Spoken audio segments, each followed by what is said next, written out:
5 anos, Vitória acreditou estar construindo um futuro. O noivado de 8 meses era a coroação desse projeto. Mas, meses antes do casamento, o chão começou a ceder. O homem que a pediu em casamento diante de toda a sua família agora se encolhia diante de qualquer decisão sobre a cerimônia. A lista de convidados, as flores, o cardápio, tudo se tornou um fardo para ele. O diálogo foi substituído por silêncios, o planejamento conjunto por adiamentos infinitos. A justificativa era sempre a mesma: o cansaço, o estresse do trabalho. Mas o trabalho sempre fora exigente, e ele nunca se retraíra assim. A desconexão era palpável. Vitória tentou reconectar, recriando o primeiro encontro, buscando a intimidade perdida. A resposta que recebeu não foi um não, mas um não sei.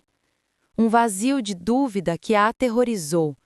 Os convites estavam enviados, o vestido pendurado no armário, 200 pessoas aguardavam a celebração, mas o noivo parecia um refém prestes a ser levado ao altar, não um participante ativo de sua própria história. A verdade, quando veio, não chegou como uma confissão, mas como um golpe traiçoeiro. Uma ligação de um colega de trabalho dele, constrangido, a colocou dentro de um bar, na noite de sábado. Lá, embalado pela bebida e pela audiência masculina, seu noivo desmontou os 5 anos de relacionamento.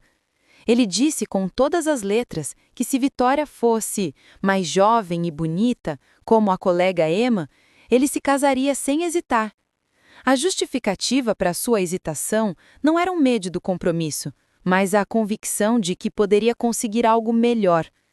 Ele não apenas comparou os corpos e as idades das duas mulheres, mas reduziu o amor a uma equação superficial, onde Vitória era a variável insuficiente. A pessoa que ela mais confiava havia transformado sua autoestima em um assunto público e menosprezado. A revelação foi um terremoto, mas os abalos mais fortes ainda estavam por vir. A mãe do noivo, uma mulher que havia se tornado uma segunda mãe para Vitória, confirmou seus piores temores. Ela revelou que aquele não era um comentário isolado, mas o ápice de uma obsessão de meses pela colega mais jovem. Ele seguia a Emma nas redes sociais, memorizava seus horários, comentava incessantemente sobre ela.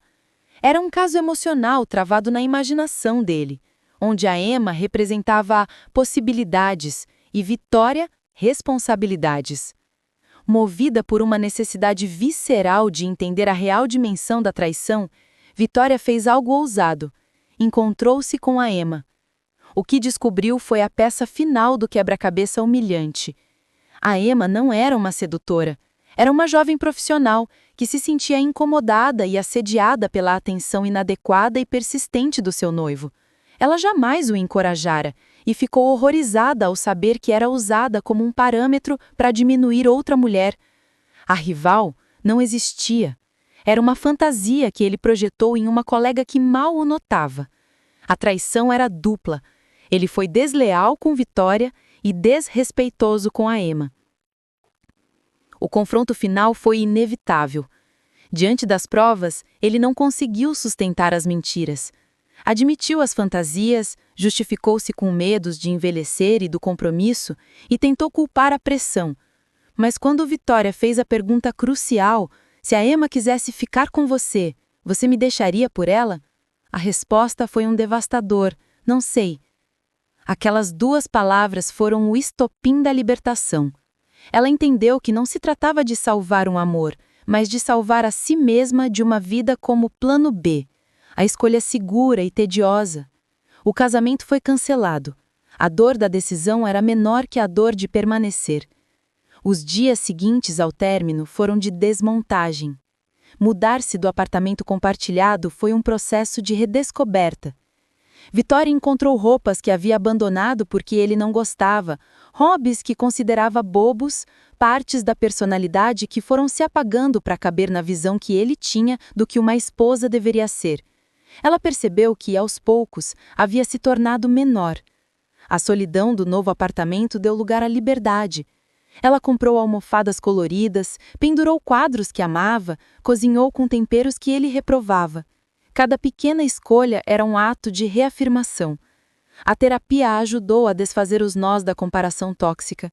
Olhar no espelho deixou de ser um exercício de busca por defeitos e tornou-se uma prática de reconhecimento. Tenho olhos gentis, tenho mãos fortes. As consequências para ele foram severas. A queixa formal da Emma no RH por assédio levou à sua demissão. A rede de amigos comuns se afastou, escandalizada pela forma cruel como ele havia falado de Vitória. A vergonha que ela temia nunca veio. Ao contrário, a comunidade a cercou de apoio, vendo nela a força que muitos desejam ter.